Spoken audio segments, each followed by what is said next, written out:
নমস্কার, আমি রাজশ্রী। আমার বং সনাসি ফ্যামিলিতে তোমাদের সবাইকে জানাই ওয়েলকাম। আবার একটা নতুন ভিডিও নিয়ে চলে এসেছি। আজ হলো কৌশিক অমাবস্যা, শুক্রবার দিন সকাল 11:56 পড়েছিল। আর শনিবার দিনকে 11:37 নাগাদ ছেড়ে যাবে আর কি। তো সেই জন্য আজকে ঠাকুরকে সকালবেলা স্নান করে উঠে পুজো দিয়ে নিচ্ছিলাম। আর আমাদের ঘরে যেহেতু সিংহাসনে আর কি তারা মায়ের ছবি ছিল, তো সেই জন্য তারা মায়ের ছবি আর তারা মায়ের চরণ একটু আলাদা করে পুজো করে নিচ্ছিলাম। আর আমি নিজের হাতে আজকে জবা ফুলের মালা বানিয়েছিলাম, বাড়ির ঠাকুরের জবা ফুল দিয়ে, বাড়ির গাছের জবা ফুল দিয়ে আর কি সুই সুতো দিয়ে বেঁধে তারপরে সুন্দর করে জবা ফুলের মালা করেছিলাম।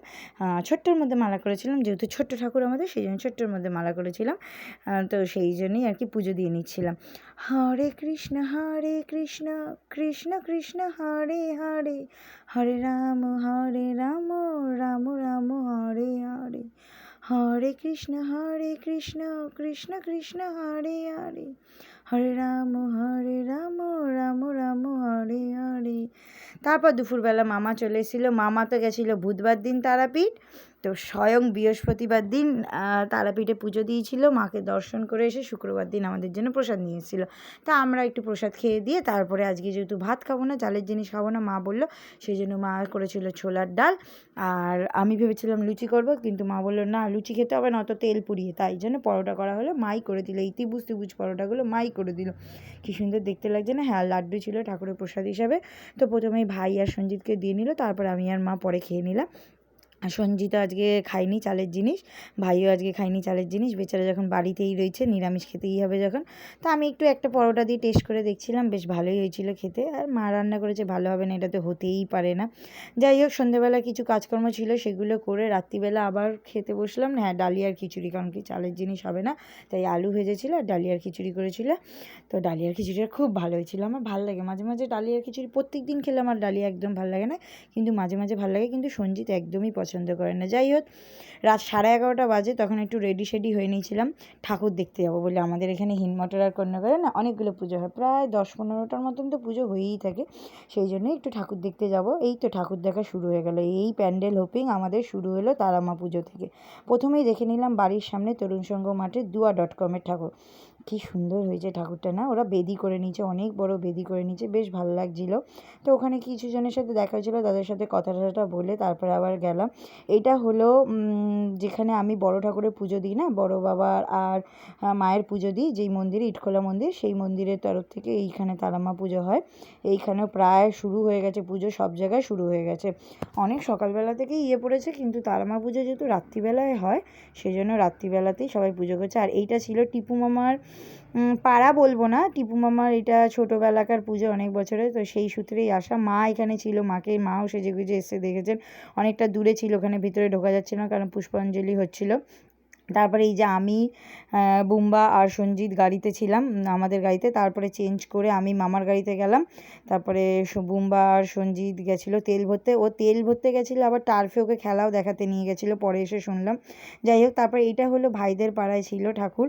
তো কতগুলো ঠাকুর দেখলাম কমেন্টের মাধ্যমে গুনে আমাকে একটু কমেন্ট করে সবাই জানাবেন তো কতগুলো ঠাকুর আপনারা দেখলেন, আমিও কতগুলো ঠাকুর দেখলাম, সব কটা গুনে আমাকে একটু জানাবেন, ঠিক আছে, কমেন্ট করে।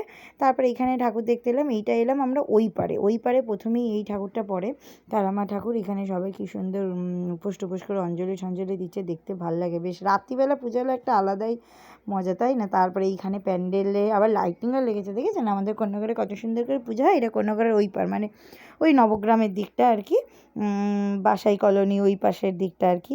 তো যাচ্ছিলাম এইখানে ঠাকুরটা সব থেকে বড় হয়, এতগুলো ঠাকুরের মধ্যে হাইটে সব থেকে তারামা এইখানে বড় হয়। আর খুব সুন্দর একটা বেনারসি গায়ে দিয়ে রেখেছে, দারুণ দেখতে লাগছে। তারপরে এইখানে ঢুকলাম, এটা আমি ঠিক জায়গার নাম বলতে পারবো না।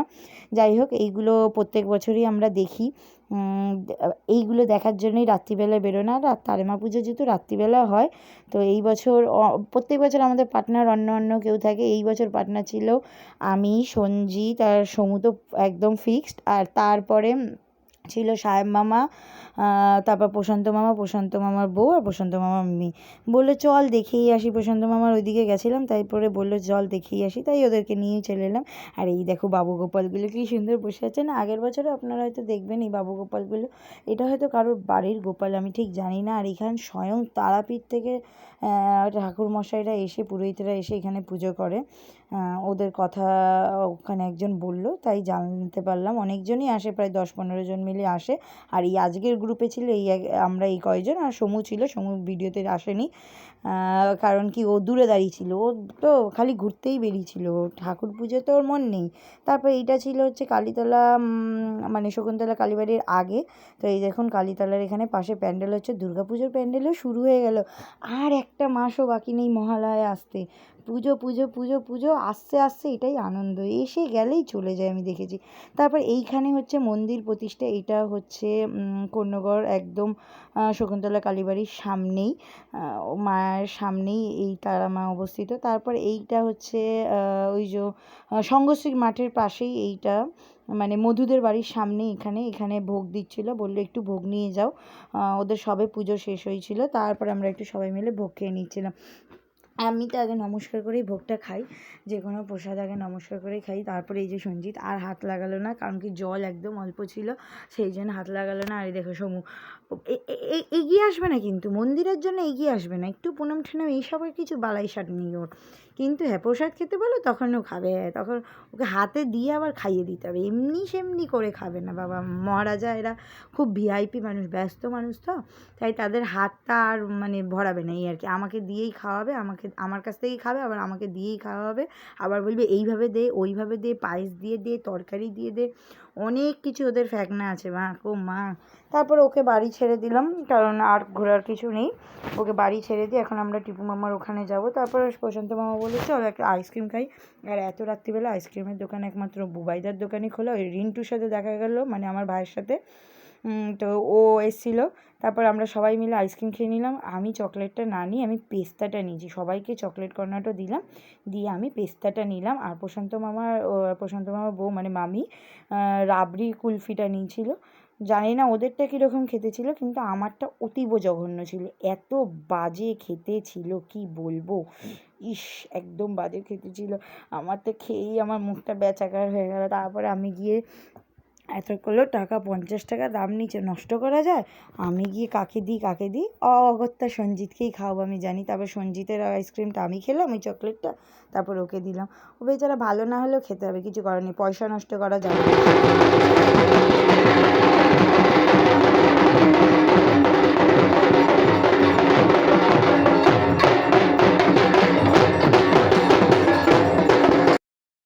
যেখানে পুজো ছিল তার অপোজিটের ভাইটা এত লেবু হয়েছে। যাই হোক, ভিডিওটা ভালো লাগলে লাইক শেয়ার কমেন্ট করে দেবেন। রাধে রাধে।